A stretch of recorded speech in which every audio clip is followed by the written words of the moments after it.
तो my channel learning with खटक। अपने आज के लेक्चर्स के अंदर हम जो कॉपी कंस्ट्रक्टर होता है, बड़ा एक इंपॉर्टेंट कंस्ट्रक्टर होता है, उसकी इम्प्लीमेंटेशंस के बारे में हम बात करेंगे। क्योंकि लास्ट अपने अपलोडेड लेक्चर्स के अंदर हमने इसके थ्योरेटिकल कॉन्सेप्ट्स को देख लिया था कि हम कॉपी कंस्ट्रक्टर को कैसे लिख सकते हैं, उसके डिफरेंट लिखने का तरीका हमने देख लिया था। और उसके अंदर जो कुछ था उसको भी हमने वाइट बोर्ड में क्लासरूम के अंदर देख लिया था, समझ लिया था। अब उस थ्योरेटिकल कॉन्सेप्ट्स को आज के लेक्चर में हम इम्प्लीमेंट करेंगे कि वो जो हम रेफरेंस की बात करते थे, क्लास ऑब्जेक्ट की बात करते थे कि एक क्लास ऑब्जेक्ट दूसरे क्लास ऑब्जेक्ट के अंदर कॉपी का होता है, कैसे होता है, उसके बारे में हम आज बात करेंगे। सबसे पहले देख लें कि मेरे पास उसी तरह एक टेस्ट क्लास है। तो सबसे पहले देख लें, मैंने तीन जो डेटा मेंबर्स हैं, किसी भी क्लास में मल्टीपल डेटा मेंबर्स हो सकते हैं, लेकिन समझाने के लिए मैंने यहाँ पे तीन डेटा मेंबर्स, तीनों डिफरेंट टाइप्स के, इंटीजर, स्ट्रिंग और डबल, यहाँ पे मैंने क्रिएट कर लिए। फिर उसके बाद डबल क्लास के अंदर डबल एक स्पेसिफायर के अंदर मैंने फर्स्ट एक जीरो आर्गूमेंट कंस्ट्रक्टर यहाँ पे लिखा, या डिफ़ॉल्ट कंस्ट्रक्टर हमने यहाँ पे लिखा। याद रखें कि कॉपी कंस्ट्रक्टर के लिए मुझे डिफ़ॉल्ट कंस्ट्रक्टर की कोई ज़रूरत नहीं होती, लेकिन चूंकि मैं अपने सारे लेक्चर्स को रैप अप कर रहा हूँ कि डिफ़ॉल्ट कॉपी कंस्ट्रक्टर क्या होता है, और फिर उसके बाद जो आर्गुमेंट कंस्ट्रक्टर होता है वो कैसे होता है, और फिर इसके बाद हम कॉपी कंस्ट्रक्टर पे बात करेंगे। इसके अंदर ये हमारे पास है डिफ़ॉल्ट कंस्ट्रक्टर। इसको अगर मैं कमेंट कर दूं तो ये मेरे पास है डिफ़ॉल्ट कंस्ट्रक्टर, और ये मेरे पास है आपके पास इसको हम कहते हैं पैरामीटराइज कंस्ट्रक्टर, पैरामीटराइज कंस्ट्रक्टर, या इसको हम कहते हैं आर्गुमेंट कंस्ट्रक्टर। ओके। तो सिमिलरली अब इसके बाद हम क्या करते हैं, या फॉर एग्जांपल ये हम फिलहाल नहीं लिखते।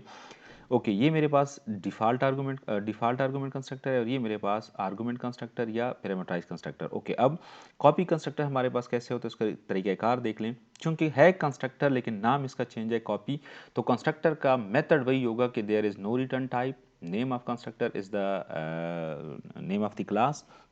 और फिर उसके बाद यहाँ पे देख लें, मैंने यहाँ पे टेस्ट, उसके बाद एड्रेस ऑफ ऑपरेटर या रेफरेंस ऑपरेटर, उसके बाद यहाँ पे मैंने एक वर्ड लिखा है माई ओबीजे। अच्छा, ये कंस्ट्रक्टर मैंने साथ क्यों लिखा था, ताकि इन दोनों को हम कंपैरिजन कर सकें। कि वन आर्गुमेंट कंस्ट्रक्टर के अंदर आप लोग देख लें, जब मैं यहाँ पे कोई अब तीन आर्गुमेंट है, ये इंटीजर टाइप है, स्ट्रिंग टाइप है और डबल टाइप है, जबकि कॉपी कंस्ट्रक्टर में मेरे पास एक आर्गुमेंट है, इसका नाम मैंने लिखा है माई ओबीजे। इसमें आप कोई भी नाम दे सकते हैं, जिस तरह यहाँ पे आप कोई भी नाम लिख सकते हैं। लेकिन यहाँ पे आप लोग देख लें, जब मैं तीन आर्गुमेंट लिख रहा हूँ, ए एन एन और डी डी, इसके टाइप को देख लें, मैं जो प्री डिफाइंड टाइप्स है इंटीजर, स्ट्रिंग और डबल, वो लिख रहा हूँ। जबकि यहाँ पे जो माई ओबीजे है, इसकी जगह पे मैं जो टाइप है वो मैं लिख रहा हूँ टेस्ट, मीन्स जो क्लास नेम है मैं वो लिख रहा हूँ। अब व्हाट डज इट मीन, हम क्या कहेंगे इसको, हम ये कहेंगे कि माई ओबीजे एक ऑब्जेक्ट है, वो किस टाइप का है, वो टेस्ट क्लास टाइप का है। क्योंकि टेस्ट मेरे पास बेसिकली एक टाइप ही है जिसके मैं डिफरेंट ऑब्जेक्ट को क्रिएट कर सकता हूँ। ये रेफरेंस ऑफ ऑपरेटर हम क्यों यूज़ करते हैं, इस पे हम थोड़ी देर तक बात करते हैं। अब ये तो मेरे पास इसका सिग्नेचर हुआ कि मैं कैसे इसको लिख सकता हूँ। इसकी बॉडी के अंदर देख लें मैं क्या लिख रहा हूँ कि test A my OBJ dot A, name my OBJ dot name, D my OBJ dot D. अगर आप लोग आर्गुमेंट कंस्ट्रक्टर के अंदर देख लें, तो मैं यहाँ पे आर्गुमेंट लिख रहा हूँ कि A is equal to A, means ये ए की जो वैल्यू है ये मैं दे रहा हूँ इस आर्गुमेंट को। सिमिलरली जो एन एन की वैल्यू है वो मैं दे रहा हूँ इस आर्गुमेंट को, और डी डी की जो वैल्यू है वो मैं दे रहा हूँ इस आर्गुमेंट को। मेरे पास तीन आर्गुमेंट थे, ए, नेम और ए। तीनों के अंदर यहाँ से एक वैल्यूज़ आ जाएगी, और यहाँ पे कहाँ से वैल्यूज़ आएगी, जब मेन फंक्शन में हम ऑब्जेक्ट अब थोड़ी देर तक क्रिएट करेंगे, वहाँ से जो वैल्यूज़ आएंगी वो यहाँ पे आएंगी। लेकिन कॉपी कंस्ट्रक्टर के अंदर आप लोग देख लें कि मैं जब आर्गुमेंट को वैल्यू दे रहा हूँ ए को, तो इस दफ़ा मैं तरीका चेंज कर रहा हूँ। मैं कहता हूँ माई ओबीजे डॉट ए। क्यों कर रहा हूँ, आप लोगों को याद होगा कि हमने कहा था कि आप ऑब्जेक्ट के डेटा मेंबर या मेंबर फंक्शंस को जब भी एक्सेस करेंगे तो एक्सेस करेंगे with the help of data member and then dot operator. दूसरी बात, यहाँ पे मेन फंक्शन से, अच्छा यहाँ पे अगर आप लोग देख लें तो मेन फंक्शन से क्या वैल्यू आनी है, कोई इंटीजर वैल्यू आनी है। और यहाँ पे क्या वैल्यू आनी है, यहाँ पे अब कोई इंटीजर, स्ट्रिंग या डबल की वैल्यू नहीं आनी, बल्कि एक ऑब्जेक्ट की वैल्यू आनी है। यहाँ पे वो ऑब्जेक्ट की वैल्यू यहाँ पे सेव होगी। अच्छा, जब ऑब्जेक्ट की वैल्यू सेव होगी तो इसका मतलब है कि ऑब्जेक्ट की वैल्यू को मैं एक्सेस करूंगा तो वो मैं किसके थ्रू करूंगा, ऑब्जेक्ट्स के थ्रू करूंगा। ओके, मैं थोड़ा सा मेन फंक्शन में चला जाऊं, ऑब्जेक्ट क्रिएट कर लूं, फिर दोबारा इस फंक्शंस पे दोबारा आ जाते हैं। सो सिमिलरली यहाँ पे मेरे पास एक डिस्प्ले फंक्शन होगा उसी तरह, एंड देन मेरे पास मेन फंक्शंस के अंदर देख लें, सबसे पहले मैंने एक जो 3 आर्गूमेंट कंस्ट्रक्टर मैंने यहाँ पे लिखा हुआ था, तो वो मैं यहाँ पे कॉल कर रहा हूँ, तो टेस्ट obj1 3 आमिर एंड 3.3। सो ये मेरे पास ये वाला कंस्ट्रक्टर कॉल हो जाएगा, और यहाँ पे एक वैल्यू आ जाएगी 3, यहाँ पे आ जाएगा आमिर, और यहाँ पे आ जाएगा 3.1, और वो फिर रिस्पेक्टिव डेटा मेंबर्स ए, नेम और डी के अंदर चला जाएगा, और फिर उसको हम क्या करते हैं यहाँ पे सिंपली डिस्प्ले कर लेते हैं।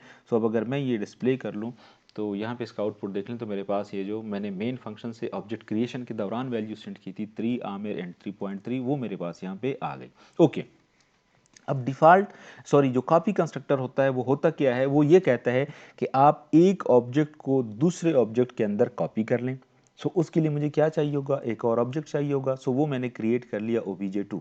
अब मैं क्या करता हूँ, मैं ऐसे कहता हूँ कि ऑब्जेक्ट 2 के अंदर कॉपी कर लो ऑब्जेक्ट 1 को।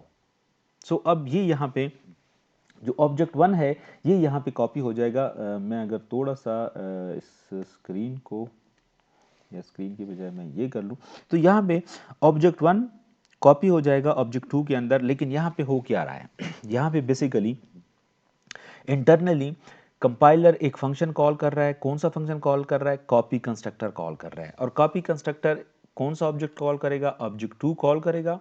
और ये ऑब्जेक्ट 1 जो है ये is a argument, is a parameter चला जाएगा। और ऑब्जेक्ट 1 के अंदर जो वैल्यूज हैं वो अगर आप लोग देख लें 3 आमिर और 3.3, तो ये वैल्यूज यहाँ पे क्या आ जाएंगी, सारी वैल्यूज यहाँ से आके, चूंकि ऑब्जेक्ट है तो इस ऑब्जेक्ट की सारी वैल्यूज आ गई माई ओबीजे के अंदर।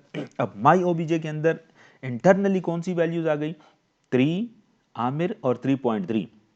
सो अब मैं उसे कह रहा हूँ कि जो 3 की वैल्यू है वो तुम कॉपी कर लो इसके अंदर, जो आमिर की वैल्यू है वो आप कॉपी कर लो नेम के अंदर, और जो 3.2 की वैल्यू है आप वो कॉपी कर लो डी के अंदर। सो ये बेसिकली सिंपल सा कॉन्सेप्ट है कॉपी कंस्ट्रक्टर का, कि जैसे ही आप ये स्टेटमेंट लिखते हैं तो इसमें बेसिकली आप क्या कॉल करते हैं, कॉपी कंस्ट्रक्टर कॉल करते हैं। और कॉपी कंस्ट्रक्टर कैसे कॉल होता है, this is just like a function calling. ये ऑब्जेक्ट 2 कॉल कर रहा है, और ये ऑब्जेक्ट 1 इज अ आर्गूमेंट जा रहा है। जिस तरह यहाँ पे देख लें, यहाँ पे ऑब्जेक्ट 1 जैसे ही मैं ऑब्जेक्ट क्रिएट कर रहा हूँ तो इस ऑब्जेक्ट क्रिएशन के साथ जो 3 आर्गूमेंट कंस्ट्रक्टर है वो ऑटोमेटिकली कॉल होता है। सिमिलरली जब मैं ये लाइन लिखता हूँ तो इस लाइन के साथ क्या कॉल होगा, कॉपी कंस्ट्रक्टर कॉल होगा। और कॉपी कंस्ट्रक्टर कॉल होगा तो ये जो ऑब्जेक्ट 1 है इसकी सारी वैल्यूज यहाँ पे आ गई माई ओबीजे के अंदर, और माई ओबीजे के अंदर वैल्यूज को हम फिर कॉपी करते हैं डेटा मेंबर के अंदर। तो इसका मतलब है कि ओबीजे के अंदर जितनी भी वैल्यूज थी वो मेरे पास सारी क्या हो गई, इसके अंदर कॉपी हो गई। ऑब्जेक्ट 1 की सारी वैल्यू ऑब्जेक्ट 2 के अंदर कॉपी हो गई। अब अगर मैं इसको डिस्प्ले कर लूँ तो आप लोग देख लेंगे कि मेरे पास ऑब्जेक्ट 1 और ऑब्जेक्ट 2 की वैल्यू दोनों बराबर होंगी, 3 आमिर एंड 3.3, 3 आमिर एंड 3.3। तो यहाँ पे आप लोग देख लें कि अगर मैं अब इसको थोड़ा सा डिस्प्ले करवा लूँ, ये मेरे पास आ जाएंगी। बल्कि यहाँ पे मैं कर लेता हूँ सी आउट ऑब्जेक्ट 2 वैल्यूज़, और ये मेरे पास हैं सी आउट ऑब्जेक्ट 1 वैल्यूज़। तो ये अब इसको अगर मैं रन कर लूँ तो अब प्रॉपरली नज़र आ जाएगा कि ऑब्जेक्ट 2 और ऑब्जेक्ट 1, ये ऑब्जेक्ट 1 की वैल्यूज़ हैं 3 आमिर 3.3, और ये ऑब्जेक्ट 2 की वैल्यूज़ हैं। सो यहाँ पे जो बात नोट करने वाली है कि मैंने ऑब्जेक्ट 2 को कोई वैल्यू खुद से नहीं दी, ना मैंने कोई इसका कंस्ट्रक्टर कॉल किया और लोडेड कंस्ट्रक्टर कॉल किया, बल्कि मैं सिंपली क्या कर रहा हूँ, ऑब्जेक्ट 1 के लिए ऑब्जेक्ट 2 को कॉल कर रहा हूँ, और फिर यहाँ पे जो कॉपी कंस्ट्रक्टर है वो मैं यहाँ पे लिख रहा हूँ। अच्छा, अब मज़े की बात, आप समझ रहे हैं कि ये जो है ये थोड़ा सा मुझे मुश्किल नज़र आ रहा है। तो अगर मैं इस कॉपी कंस्ट्रक्टर को 1 मिनट के लिए यहाँ पे मैं इसको कमेंट कर दूँ और फिर मैं अपने इस प्रोग्राम को रन कर लूँ, तो देखते हैं कि क्या ये प्रोग्राम रन होगा या नहीं होगा। ऑब्वियसली रन होगा, और सेम आउटपुट के साथ रन होगा, ऑब्जेक्ट 1 और ऑब्जेक्ट 2।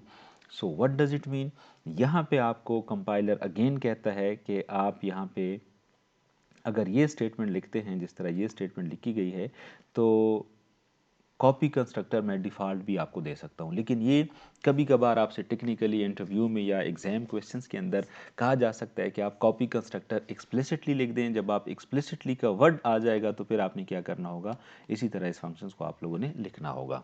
सो कंस्ट्रक्टर का टॉपिक यहाँ पे हमारा ख़त्म हो गया। सो नेक्स्ट इंशाल्लाह किसी इंपॉर्टेंट टॉपिक के साथ हाज़िर होंगे। Thank you very much.